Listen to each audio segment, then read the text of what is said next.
আওয়ামী লীগেরও অন্যান্য নেতারা কেউ সুযোগ পাচ্ছে না। আওয়ামী লীগের এমপির শালা, আওয়ামী লীগের এমপির ছোট ভাই, আওয়ামী লীগের এমপির স্ত্রী, এরা হচ্ছে আপনার ক্যান্ডিডেট। আওয়ামী লীগে তো আর সাধারণ মানুষ কেউ যায় না। তো ওদের যে সমস্ত নেতারা ছিলেন তারা আস্তে আস্তে ফুরিয়ে যাচ্ছেন, তারা আস্তে আস্তে কোথায় মারা যাচ্ছেন, তখন আর যোগ্য লোক নেই। আপনার একজন মন্ত্রী আছেন নাটোরের সিংড়ার, তার পরম আত্মীয়, তাকে উপজেলা নির্বাচন করতে হবে। এই জন্য তার প্রতিদ্বন্দ্বীকে অপহরণ করেছে। যে গাড়িতে অপহরণ করেছে সেই গাড়ি থেকে রিভলভার পড়ে গিয়েছে, পুলিশ সেই ব্যাপারে নিশ্চুপ। আর আমরা যদি এখন একটা মিছিল করি, চারিদিক ঘিরে ফেলবে।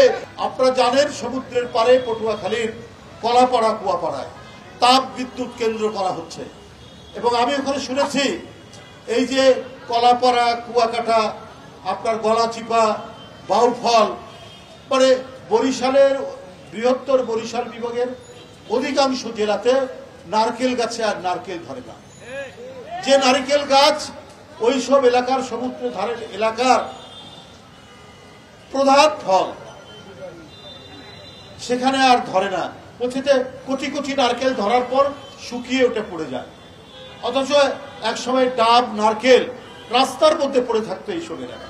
কারণ এই যে কয়লা পুড়িয়ে তাপ বিদ্যুৎ কেন্দ্র হওয়ার কারণে আর নারিকেল গাছে নারিকেল নেই। এরপরে আরো যা গাছ আছে সেগুলোও শুকিয়ে যাবে, ফলের গাছ থাকবে না, নদীতে মাছ থাকবে। বারবার মানুষ বলেছে যে রামপাল বিদ্যুৎ কেন্দ্রে কয়লা পুড়িয়ে পড়েন না, কারণ আমাদের স্বাস্থ্য, আমাদের নিঃশ্বাস প্রশ্বাসের অক্সিজেন হচ্ছে আমাদের সুন্দরবন। আর সুন্দরবনের প্রাণী, বিশেষ করে রয়্যাল বেঙ্গল টাইগার, পৃথিবীর সবচাইতে দামি প্রাণী। তার ক্ষিপ্রতা, তার হিংস্রতা, এটা পৃথিবীব্যাপী এর শোনা। আমি ইউরোপ আমেরিকার অনেক চিড়িয়াখানায় দেখেছি আলাদা করে আছে বেঙ্গল টাইগার। মানে বেঙ্গল টাইগার এত প্রসিদ্ধ, সেই বেঙ্গল টাইগার আপনি আর সুন্দরবনে পাবেন না। ওখানকার পশুর নদীতে আর কুমির দেখবেন না। আল্লাহ তাআলা কিন্তু কোনো জিনিস অপ্রয়োজনে সৃষ্টি করেননি।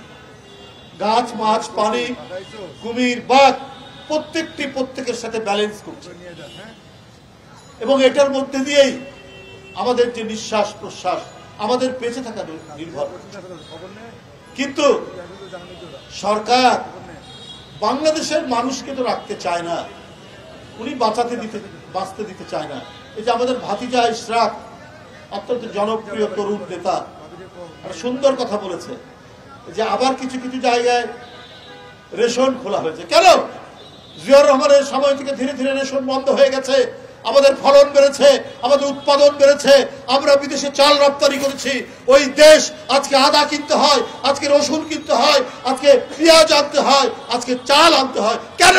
এইটা শেখ হাসিনার ব্যর্থতা। প্রতি সপ্তাহে রসুন আর আদার দাম বাড়ছে।